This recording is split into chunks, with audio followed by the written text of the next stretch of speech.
पुरवणी मागण्या मंजूर झाल्या 35,788 ज्या योजना आमच्या सरकारने जाहीर केल्या होत्या, लाडकी बहीण योजना असेल, अन्नपूर्णा योजना असेल, बळीराजा वीज सवलत असेल, इतरही ज्या योजना आहेत या सुरू ठेवण्यासाठी जी आर्थिक तरतूद लागते ती तरतूद देखील पुरवणी मागण्यांमध्ये मंजूर केली। लाडकी बहीण योजना आणि इतर योजना ज्या आहेत, आम्ही ज्या घोषणा केल्यात, ज्याची अंमलबजावणी सुरू झाल्या, त्या सर्व योजना जशा आहेत तशा सुरू राहतील, त्यामध्ये कुठेही व्यत्यय येणार नाही। त्याचबरोबर राज्यपालांचं अभिभाषण सभागृहात त्याच्या बाबतीत चर्चा झाली, राज्यपालांचे आभार देखील मानले आणि मुख्यमंत्री महोदयांनी विदर्भामध्ये अधिवेशन असल्यामुळे विदर्भातल्या अनेक प्रकल्पांना देखील आम्ही न्याय दिलेलाच आहे, यापूर्वी यापुढेही देणार। 20,000 रुपये धानाला बोनस देण्याचा निर्णय देखील मुख्यमंत्री महोदयांनी घेतला, याचं देखील समाधान आम्हाला आहे।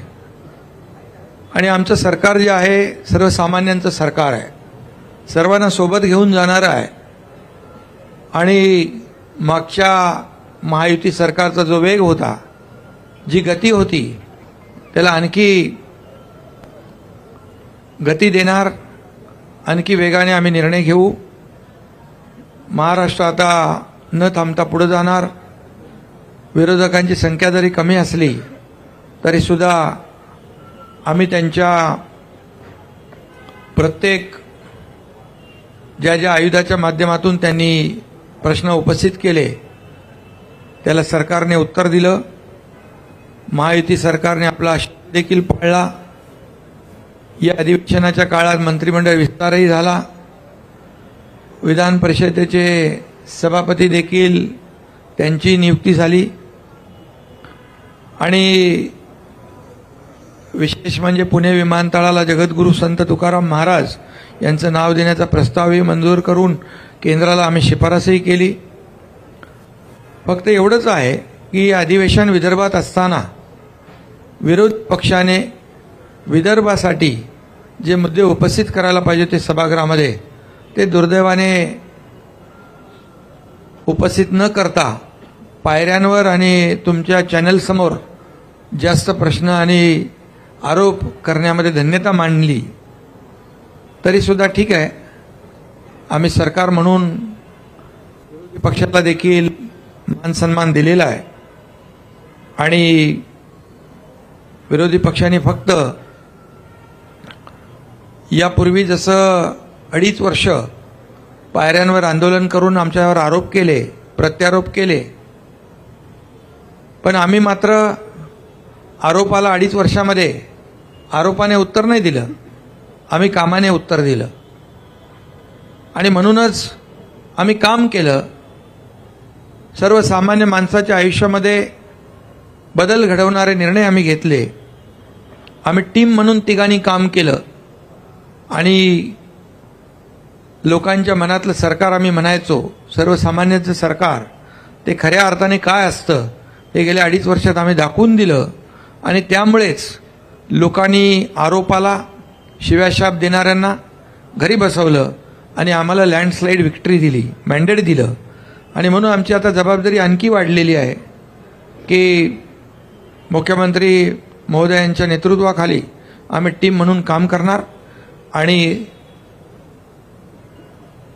आम्हाला काय मिळालं यापेक्षा महाराष्ट्रातल्या जनतेला काय मिळणार आहे, त्यांच्या जीवनामध्ये काय बदल होणार आहे आणि या महाराष्ट्र राज्याचा चौफेर विकास कसा होणार आहे यावर आम्ही पूर्ण फोकस करणार आहोत।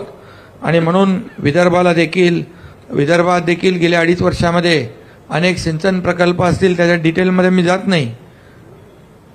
पैनगंगा, नळगंगा, इतर जे काही मराठवाडा आणि विदर्भाचे सिंचनाचे प्रकल्प गेल्या 2.5 वर्षात आपल्याला माहीत आहे की मागच्या महाविकास आघाडीच्या सरकारमध्ये सिंचनाचे 2 प्रकल्पांना सुधारित प्रशासकीय मान्यता दिली होती, परंतु आमच्या महायुतीच्या सरकारमध्ये तब्बल 129 प्रकल्पांना, सिंचन प्रकल्पांना 170 झाले, त्याला मी मान्यता दिली.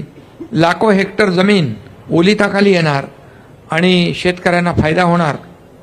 म्हणून हे सरकार बळीराजाचंही आहे, त्याच्याही मागं उभं राहण्याचे निर्णय आम्ही घेतले आणि अनेक निर्णय नियमाच्या म्हणजे जे नियम निर्धारित केलेत त्याच्या पुढे जाऊन NDRF असेल आणि इतर निर्णय असतील, आम्ही तेही केलं. शेतकऱ्यांसाठी गेल्या 2.5 वर्षात आपल्याला माहीत आहे, मी त्याची पुनरावृत्ती करत नाही, परंतु आदरणीय प्रधानमंत्री महोदयांनी 6,000 रुपयाची जी शेतकरी सन्मान योजना दिली, त्या 6,000 रुपये आम्ही टाकले गेल्या 2.5 वर्षात. 1 रुपयात पीक विमा योजना केली. मुख्यमंत्री महोदयांनी सोलर म्हणजे आपल्या सौर ऊर्जेवर भर दिला आणि शेतकऱ्यांना आता दिवसा वीज देण्याचा आमचा प्रयत्न आहे, तो आम्ही यशस्वी करतोय. आणि 7.5 HP पर्यंत वीज बिल माफ करण्याचा आम्ही निर्णय घेतला, तो लागू केला. आणि म्हणून जे जे निर्णय आम्ही घेतले त्याची अंमलबजावणी आम्ही केली, याचं समाधान आणि